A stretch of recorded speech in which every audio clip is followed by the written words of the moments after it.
dogs out there.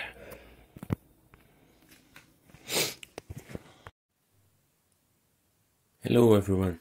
Today I'll show you what is inside a plasma globe and try to do a schematic of it. I've modified this device to operate with batteries, not USB here. I used cell phone battery a long time ago. I think maybe 10 years ago, and it's still working. Okay, let's open it. I'm with a tripod now. Sorry for my voice. Here the weather is so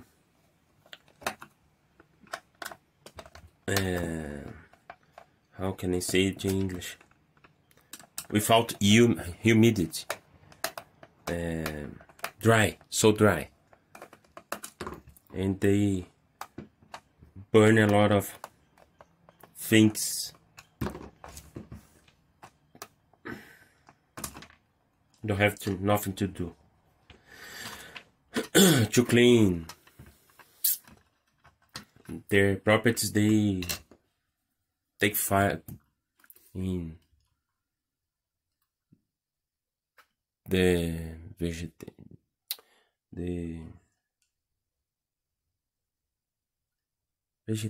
I think it's vegetation, florist. No. Okay, that's it. Here you can see a cell phone battery, a old one cell phone battery. Here is a booster converter that takes the voltage of the battery and transforms it in 5 volts to power the device. Before, the 5 volts came through this connector here and goes straight to this board. Okay, this modification is simple. You take the positive and negative and put here, and after it you charge it with a proper charger, lithium charger.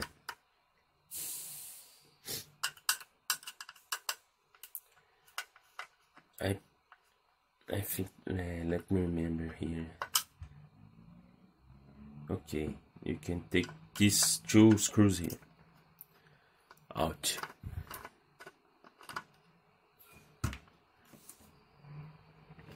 Let me take something to put the screws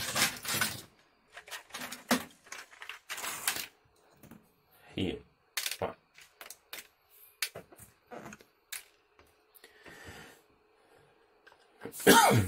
The assembly of it is too simple. Just a board and a board. Just a board and a globe, a glass globe. What is inside is essentially neon gas. The high voltage of this board here enters in the middle of the globe. They are isolated and generate ions here in the neon gas.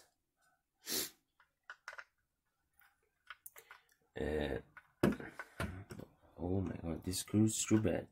To get out. This screw is too bad quality. Look this. Don't have the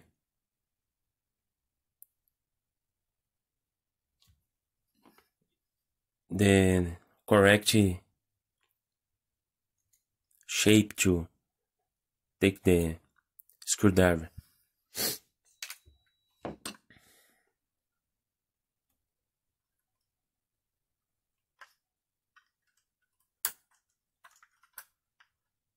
Okay, I have to take out this battery too. I put the piece of plastic here and used the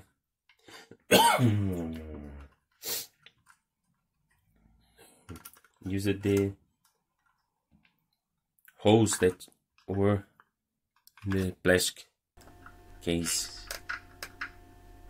to hold the battery in place.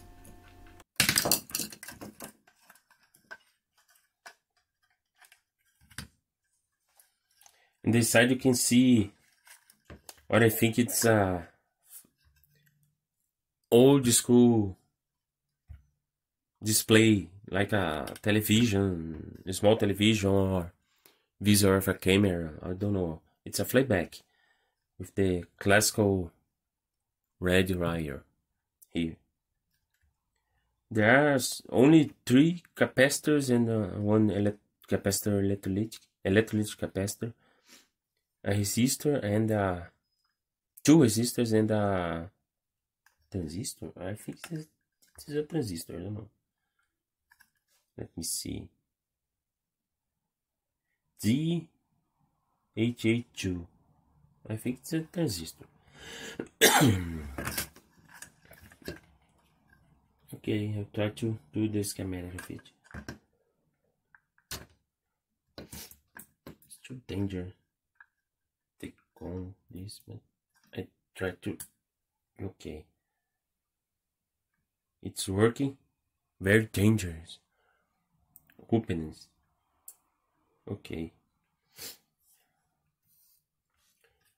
Here you can see the seal of the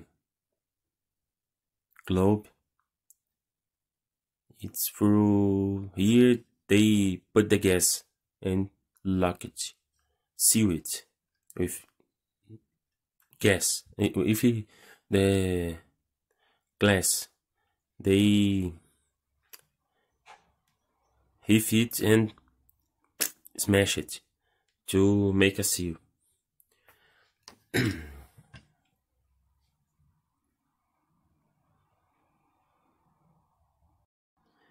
Inside the globe, there are only a hole and a plastic to isolate the high voltage and let it pass only through the point of this tube here. Here's the high voltage probe. Only a wire that you put here inside. Let's now I'll try to do the schematic of it. Schematic. Looking for the data sheet of the transistor, I found it's a NPN transistor D882. The collector emitter voltage of it is 40 volts, and the collector current is up 3 amps. And the frequency, I think the frequency is needed here. Going to gain bandwidth protect 80 megahertz. The typical current gain bandwidth.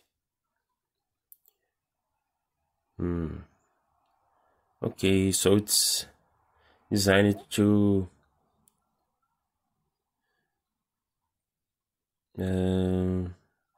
let me see other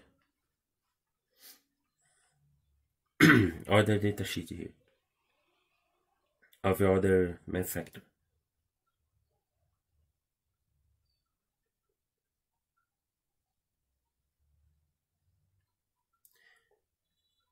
Low saturation voltage, excellent linearity with high HFA, less grain, power amplifier application. Okay.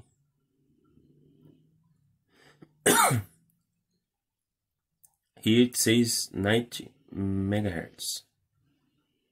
The transition frequency. Okay, it's kind of high frequency and high amperage. Okay, let's try to draw the schematic. So here I made the schematic. There is a switch here to turn off and turn on the device. Filter capacitor, electrolytic one, 470 microfarads, 16 volts. And this transistor, D882, is a NPN one, and it switch the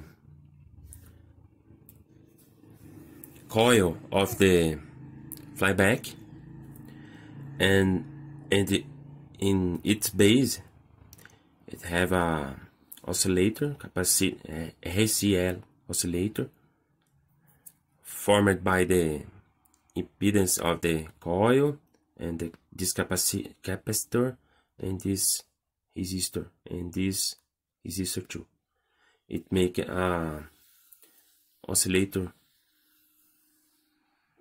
to drive this coil of high voltage, and possibly there are a tide inside because the globes are made with the high DC voltage. It's a filter too, and basically it is the schematic.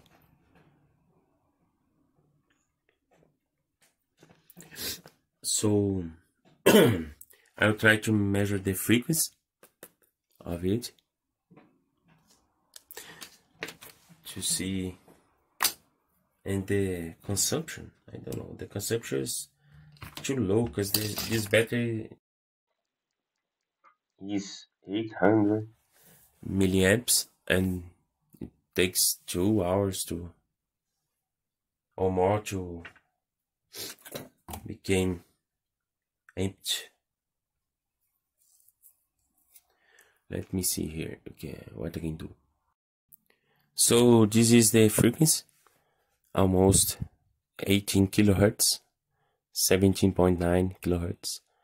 The voltage RMS on the collector of the transistor is almost 55.8 volts. You can see here too much voltage entering in the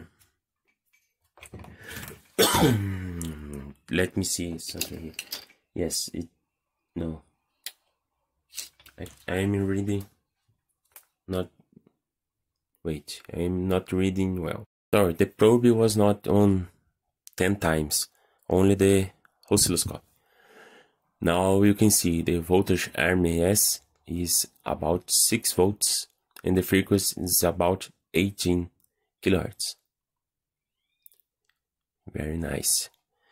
The frequency is not so accurate, and it vary with the battery, with the weather and other things.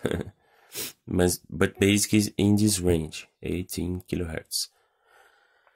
I say it because the resistor warm up and the circuit warm up, and it's not a higher rated frequency generator. Okay. For now, it's all, in sorry for the voice and the accent. I'm trying to do my best. Now I have a